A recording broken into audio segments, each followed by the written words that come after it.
Monster Hunter has always been great. From the very first title, it was doing things differently from most other games on the market.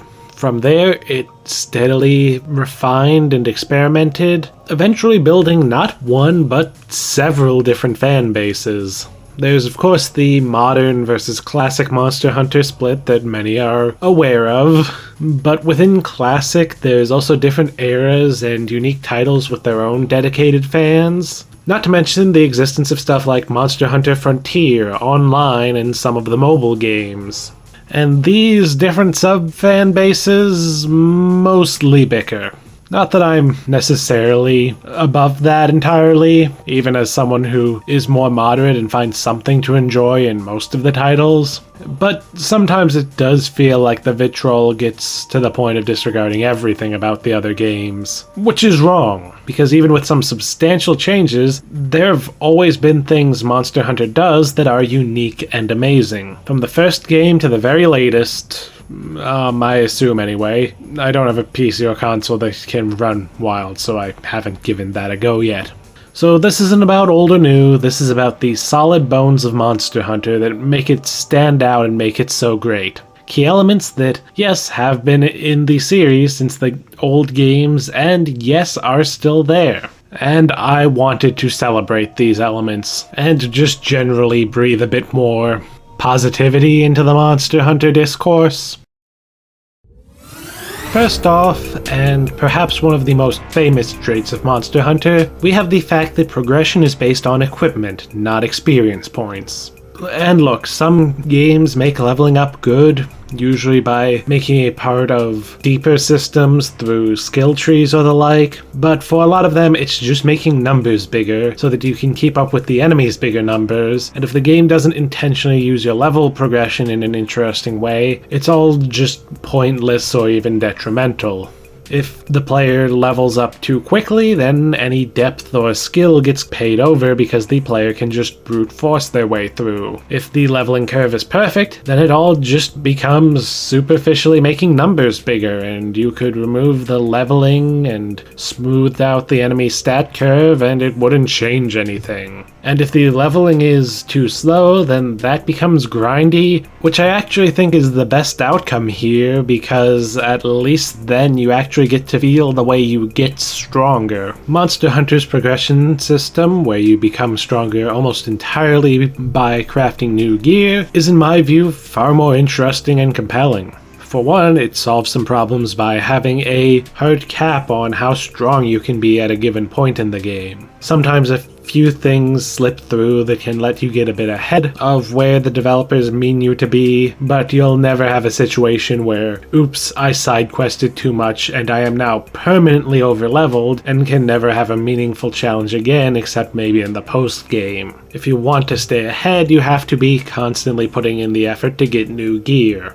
And upgrades are nearly always deliberate and thus more satisfying. You can't just passively level up, and gear generally has to be specifically pursued, so every upgrade is a choice you made, worked towards, and earned. It's not just a passive number increase for playing the game, and I think that makes it more interesting. Plus it does place a soft cap on repetition. In games with level up systems, there's often one repetitive thing to do that will always be the best way to get EXP, and even some loot-focused games like Phantasy Star Online 2 New Genesis gives you a limited number of things to farm no matter what you actually want. But in Monster Hunter, you will eventually get everything you need from one hunt and need to hunt something else. Yeah, there's some grinds that can be pretty brutal in Monster Hunter, but those are mostly towards the end game when you're farming for the very best stuff.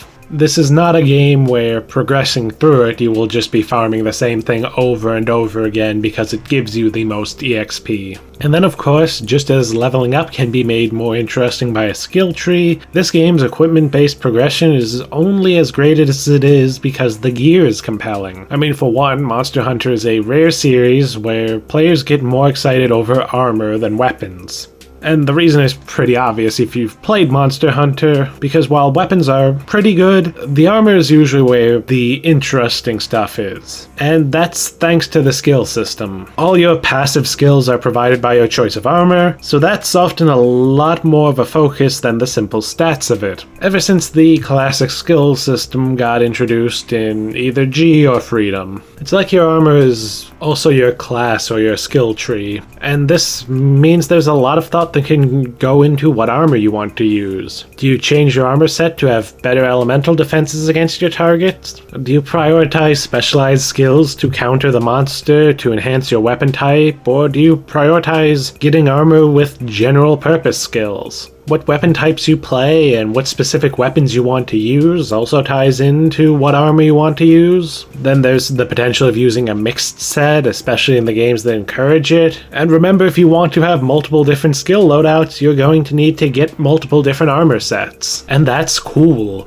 And while yes, the skill system was something that was changed in modern Monster Hunter, well, it's still great in high rank and above. One of my favorite parts of Rise was how the new Master Rank endgame gear, and one or two in the base game high rank endgame, would often come with unique mechanics that changed how you played, something that was rarely if ever true for any armors in classic Monster Hunter. So the armor in Monster Hunter has always been special, it's just special in different ways between modern and classic Monster Hunter. And while I do say that armor is more interesting, and it is, the weapons aren't bad either, giving you plenty of motivation to get many different weapons. There are many different lines with many different perks: raw power, critical hit rate, sharpness, elemental or status effects, and ranged weapons get even more intricate with their ammo types, but I'll be honest, I've never been able to get into playing Gunner, so I can only really comment on Blade Master weapons. But the weapon upgrade trees are large, branching things with often delays in upgrades in a given path, so you're encouraged to get multiple different weapons to have access to whatever is best at a given point in the game. Plus, the different weapon classes all play totally differently, giving you even more reason to collect an armory. Then we have the ways in which Monster Hunter was ahead of its time. Things that I feel are worth mentioning because while they might not stand out much today or to fans of the newest games, these are things Monster Hunter was doing before the rest of the industry caught on. In particular, a few decisions may have been vindicated by the success of Dark Souls, which in turn may have helped prime the general gaming public to be ready to enjoy Monster Hunter World. Mostly, of course, there's the weighty methodical combat, which wasn't really much of a thing before Monster Hunter. I mean, to be fair, a lot of 3D action combat was still being figured out when Monster Hunter 1 was in development. Predates defining action games like Devil May Cry 3 and God of War, and for console action RPGs, a lot of them were particularly clunky, especially online ones because internet speed still had a long way to go. Early Monster Hunter still has some of that clunkiness. How much is going to depend on who you ask, but I think a portion of non-fans would still find the modern titles to feel slow and clunky. But Monster Hunter, like Dark Souls would later on, made this all feel intentional. Compared to its contemporaries, it turns the clunkiness into an authentic feeling weight and builds the combat around this. Both you and the monsters have weight that you have to fight against, and taking advantage of and working around this is how you win. Then the other big thing that I think kind of ties in with the success of Dark Souls is bosses. A huge part of both Monster Hunter and Dark Souls are their engaging, challenging, well-crafted, and iconic boss fights. Monster Hunter, of course, takes that even further by being basically a game exclusively about boss fights. Monster Hunter's large monster designs are some of the best, most iconic fights out there, helped in no small part by the low fantasy style of the setting, making them unique. Monsters in Monster Hunter are designed to feel a bit more like believable creatures. Generally, only the rare, powerful elder dragons have abilities that could be considered magical in nature rather than the result of some biological process, even if some monsters do like to stretch this a little bit. With iconic designs and well-crafted fights, Monster Hunter's boss battles are able to carry the games. Then there's a few other things, like how Monster Hunter leaned really heavily into crafting as the main way you get both equipment and consumable items. Again, pointing this out as unique probably feels odd when crafting systems are now absolutely everywhere in games, including and especially in games that would really be better off without them. But Monster Hunter did it early, back in an era where games tended to actually think about the mechanics they were including, and not just throw in whatever's popular. So the game is built around its crafting systems, and they aren't a load of tacked on junk. It's one of the few game series I've enjoyed crafting in because it's the core of the progression system. Heck, even just polish and presentation are areas where Monster Hunter has been ahead of the rest of the industry. The early games really haven't aged as much as you would expect compared to many of their contemporaries. If you're mostly a modern fan, you may not believe that, but if you play a lot of games from the 6th generation and before, you might. I adore older games, but sometimes parts of their design can look a bit amateurish today. But Monster Hunter has aged comparatively well. And then there's just the fact that Monster Hunter was an early, pioneering online console game. It followed in the footsteps of Phantasy Star Online, sure, but it was still an online game at a time when that was rare. Then finally we have something I thought about while playing Phantasy Star Portable 2 Infinity that genuinely is the big reason I even had the idea for this video. So here's a quick question for you. What's the most overpowered mechanic that is widely included and accepted as normal in co-op games? In my book, it's reviving other players, because it warps the game around it and creates a massive fundamental difference between playing solo and playing co-op. Often games will manage to make both sides of this coin feel bad. Solo play feels frustrating because not only are you fighting an uphill battle taking on stuff meant for more players, but you lack the safety net that people playing in co-op have. Meanwhile, co-op can feel too easy. If revivals are too generous, then not only are your odds of success better for having more people, but the game is also much more forgiving because you can be revived by others. At its extreme, this can be instant failure if you're down once while playing solo, but unless a TPK happens simultaneously, you're nearly invincible in multiplayer. I'm reminded of PSO2 New Genesis, where in some content, you can have around 30 players fighting a single boss, with each player carrying up to 5 revival items that can revive all downed players nearby them, and just reduce the game to human wave tactics. But Monster Hunter solves this. For those watching who don't play Monster Hunter, if you run out of health, you faint, are taken back to camp, and the monetary reward is decreased. Run out of health 3 times, and you fail the quest. In multiplayer, everyone shares the same pool of 3 strikes, so you have the exact same amount of slack in multiplayer as in single player. Arguably less, given there's up to 4 people all drawing on that same pool.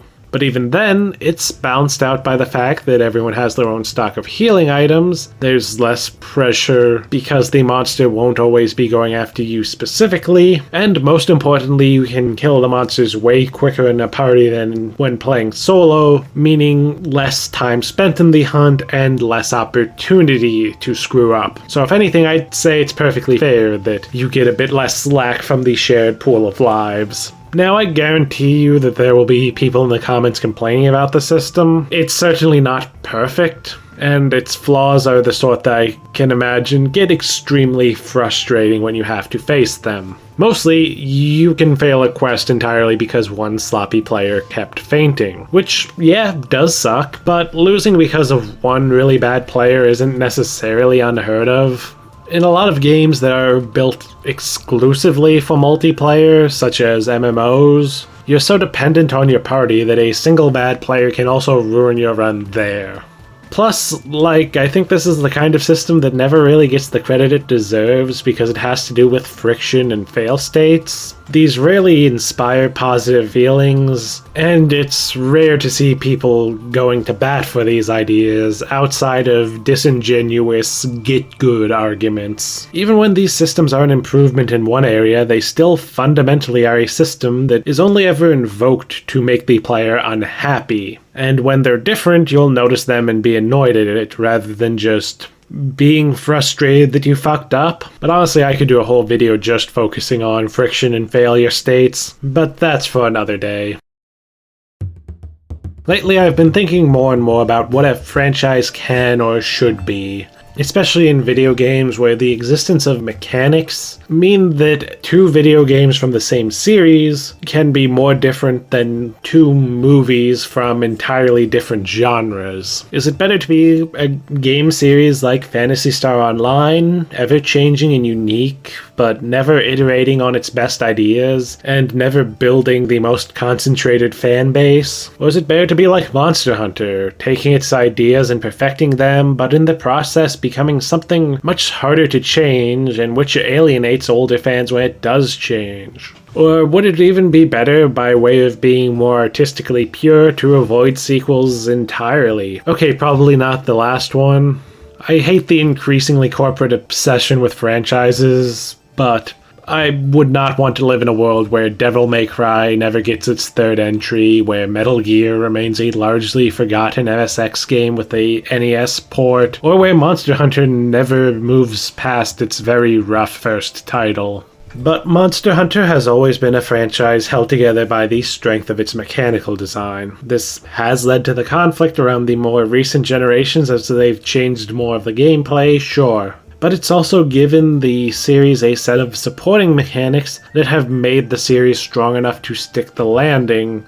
Compared to other series that reinvent things whole cloth between titles, it gives Monster Hunter a bit of stability. In some ways that's made drastic changes less palatable, sure, but it's also helped to ensure that the newer games could be strong enough to have their fans. Because I do not believe that the modern Monster Hunter games would be as beloved as they are without many of the mechanics they inherited from the classic titles. So Monster Hunter's great. It's always been great. And it probably will always be great so long as the series doesn't completely forget itself. So it's over to you. What did I miss? I know I missed something. I have this nagging feeling I forgot something from the ahead of its time section that I just can't recall for the life of me. I'll probably recall like a couple days after this video goes live or something. But what do you think is a mechanic or a component of the design that's been a part of Monster Hunter in both the classic and modern eras that you think is critical to why both are so beloved?